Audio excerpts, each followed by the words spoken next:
Hi Mark, my name is Tinson. My student number is S0541056.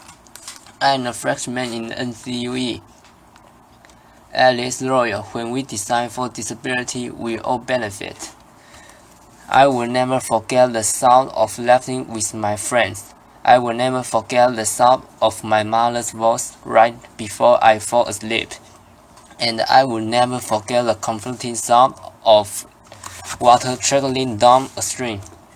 Imagine my fear, poor fear, when at the age of 10 I was told I was going to lose my hearing. And over the next 5 years I persisted until I was classified as profoundly deaf. But I believe that losing my hearing was one of the greatest gifts I have ever received. You see, I get to experience the world in a unique way, and I believe that this unique experience that people with disability have is what's going to help us make and design a better world for everyone, both for people with and without disabilities. I used to be a disabilities rights lawyer, and spent a lot of my time focused on enforcing the law, ensuring that accommodations were met, and then I have to quickly learn international policy, because I was asked to work on the UN Convention that protects people with disabilities. As the leader of the NGO there, I spend most of my energy trying to convince people about the capabilities of people with disabilities, but somewhere along the way, and after many career transactions that my parents were not so happy about left, I stumbled upon a solution that I believe may be an even more powerful tool to solve some of the world's greatest problems, disability or not, and that tool is called design thinking. Design thinking is a process for innovation and problem solving. There are 5 steps. The first is defining the problem and understand its constraint. The second is observing people in real life situations and emphasizing with them. Third, throwing out hundreds of ideas. The more the better, the wider the better. Fourth, prototyping. Gathering whatever you can find to mimic your solution, to test it and to refine it, and finally, implementation, ensuring that the solution you come up with is sustainable.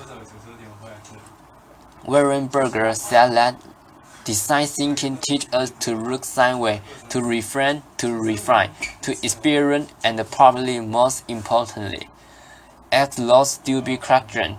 Design thinking believes that everyone is creative. They believe in bridging people from multiple disciplines together because they want to share multiple perspectives and bring them together and ultimately merging them to form something new. Design thinking is such a successful and versatile tool that it has been applied in almost every industry.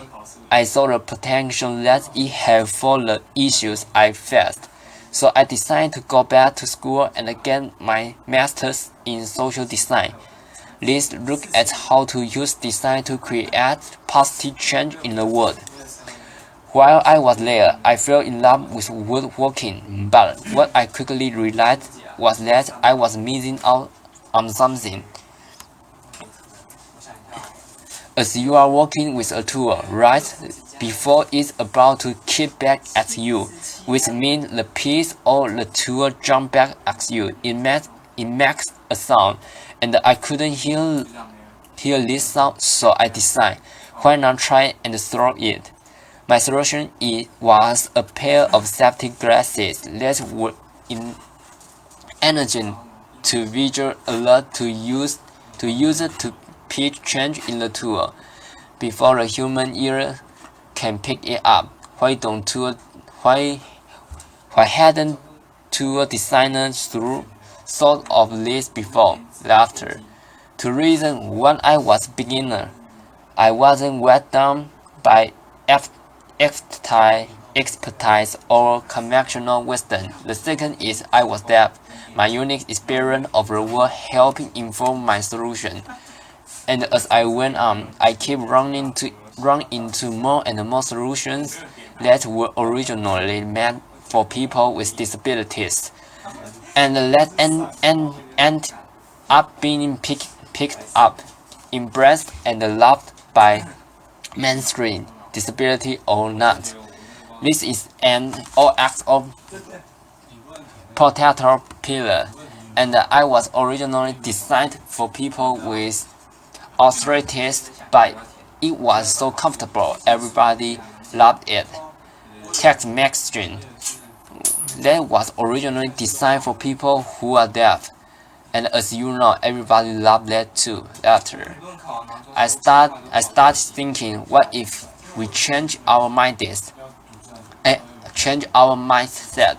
What if we start designing for disability first, not the norm? As you see, when we design for disability first, we often stumble upon solutions that are not only inclusive but also are often better than when we design for the norm.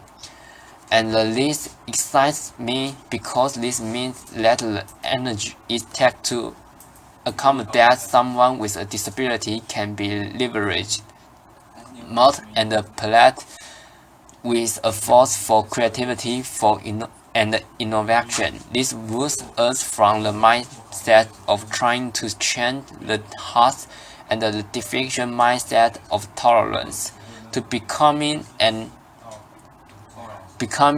alchemist, the type of magician that this world so desperately needs to solve some of its greatest problems. Now I was believe that people with disability have great potential to be designers with this design thinking process. Without knowing it, from a very early age, I have been a design thinker, finding my skill. Design thinking are by nature problem solver, so imagine listening to conversation and only understand 50% of what is said. You can ask them to repeat every single word. They would just get frustrated with you. So without even realizing it, my solution was to tell the mirroring sound I heard. That was the beat, and turning it to a rhythm that and press it with the lip. I read. Years later, someone commented that my writing and have a reason to it. Well, this is because I experienced conversation as a risk. I also become really good at falling. That quite literally my first semester in Spanish, I got a D. But what I learned was that when I picked myself up and changed a few things around, eventually I succeed. Similarly, design thinking encourages people to fail and fail often because eventually you will succeed. Very few great innovations in this world have come from someone succeeding on the first try. I also experienced this lesson in sports. I will never forget my coach said to my mom, if you just didn't have her hearing loss, she would be on the national team. But what my coach and what I didn't even know at the time was that my hearing loss actually helped me excel at sport. You see, when you lose your hearing, not only do you adapt your behavior, but you also adapt your physical sense. One example of this is that my visual attention span increased. Imagine a soccer player coming down the left flank. Imagine being goalkeeper like I was, and the ball is coming down the left flank.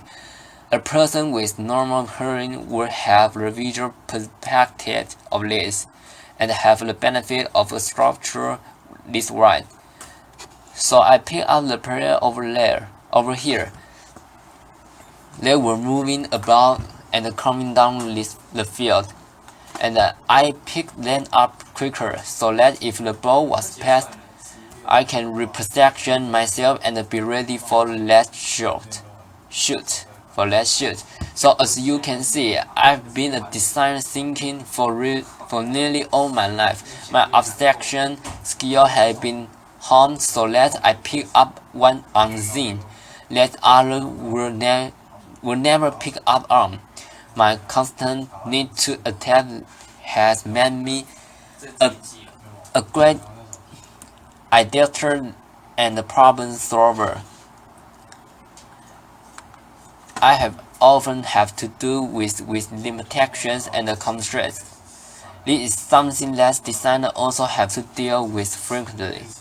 My work most recently took me to hearted. Design thinkers often seek out extreme situations because that often informs some of their best design.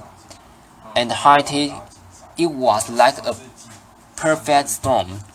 I live and work with 300 deaf individuals that were relocated after the 2010 earthquake, but 5.5 years later, there still was no electricity, there still was no safe drinking water, there were still no job opportunities, there was still repair crime, and it was unpunished. International aid organizations come one by one, but they come with predetermined solutions. They didn't come ready to observe and to adapt based on the community's needed. Our organization give them goats and chicken, but they didn't realize that there was so much hunger in that community. When the deaf went to sleep at night and couldn't hear, people broke into their yard and their home and stole these chickens and goats, and eventually they were all gone. Now, if the organization had taken the time to observe deaf people, to observe the community, they would have realized their problem and perhaps they would have come up with a solution. Something like a solar lighting up a secure pen to put them in at night to ensure their safety. You don't have to be a design thinking to insert the ideas I have shared with you today. You are creative, you are a designer, everyone is. Let people like me help you. Let people with disability help you root design with, and in the process, solve some of the greatest problems. That is, thank you. Applause.